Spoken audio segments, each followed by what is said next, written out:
Her voice is synonymous with the sequin-studded disco era, a Grammy award-winning singer-songwriter known for her epic hits, I Will Survive and Never Can Say Goodbye. We're honored to welcome Miss Gloria Gaynor on this week's Spotlight Music Series. It's great to have you. Thank you. It's great to be with you. So where it all started for you, I mean, before you came out with I Will Survive, that was on your 6th album. So you had 5 preceding that. Where did music start for you? Music started for me in my home. My mother and all of my brothers sang, and it was constant music. As a matter of fact, I remember once my mother writing on the wall, which was like, taboo. Yeah. That I actually came into the house and didn't turn on any music. Is that right? That was like notable. Oh my goodness. And so you just felt that you did have a gift though that you wanted to share on the stage. You came out with 5 albums and then Love Tracks hits the world. Did you realize that this music was going to be a watershed moment in our world's culture and history? Well, when I read the lyrics, I was sent out to California to record another song that the record company president had chosen. And when I asked the producers what would be the B-side, you remember in those days there was an A-side and a B-side. Of course. And they asked me what kind of songs that I like to sing. And when I told them that I like songs that are meaningful and touch people's hearts, have good melodies, they said, "We think you're the one we've been waiting for to record this song we wrote 2 years ago." I knew immediately when I read the lyrics that it was a timeless lyric. It really is. It has been performed by some of the biggest names in entertainment. Everybody knows the song.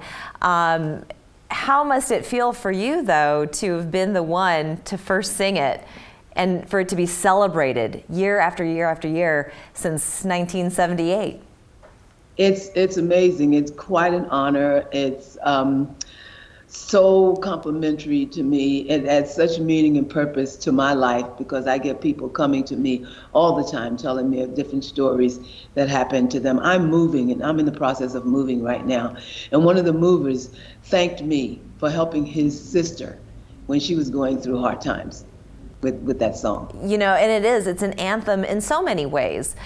Since the disco era, it was such a major moment in a cultural change in music and for the country. The way music has changed from that point until today, are you happy with those changes? And what do you think about how music has evolved from those days? Well, music is always indicative of the social climate. So that is always going to happen. There are things that I'm pleased about. I'm pleased about the freedom that artists have today to record and perform what they feel inside and not being told by somebody else who has been appointed to tell them who they are and what they should be doing career-wise, and especially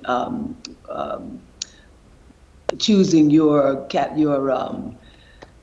songs for you. I'm glad that artists have that freedom now. What I know has changed drastically, and what I miss, that spontaneous creativity that can only happen between live musicians working together, inspiring one another. This is what I grew up with. This is what I came up with. And so that's missing from today's music. Why do you think that is, and how do we get that back? Because I know what you're talking about, and that's really what made a lot of music extremely special. Yes, and what made it last for so long, because it touched the human spirit. And the songs nowadays are pretty much for what's going on right now. We're in this quick it, change it, this everything new, brand new every day.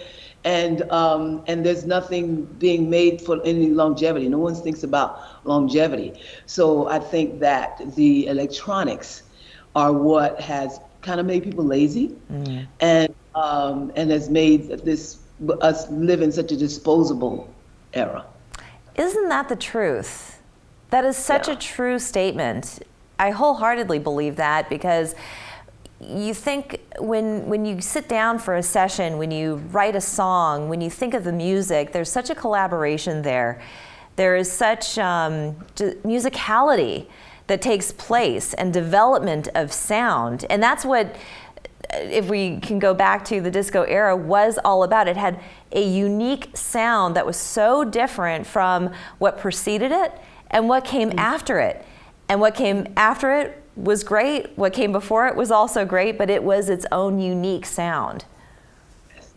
And I've often said that people don't seem to recognize that disco music, I mean, there was a time when they were saying disco music was not going to last. It was, you know, it was a fad, a phase, a fad. It was going to fly by.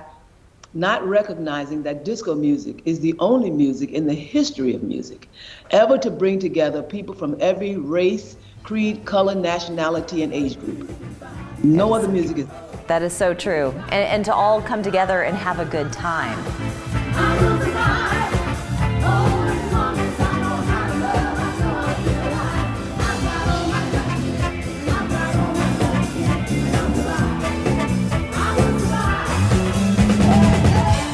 You have to check out Miss Gaynor's YouTube channel. She's also got some merchandise on Amazon. You got it all going on. I want to thank you so very much for joining us on our Spotlight Music series. Thank you so much. It's been my great pleasure. Thank you. We're back after this.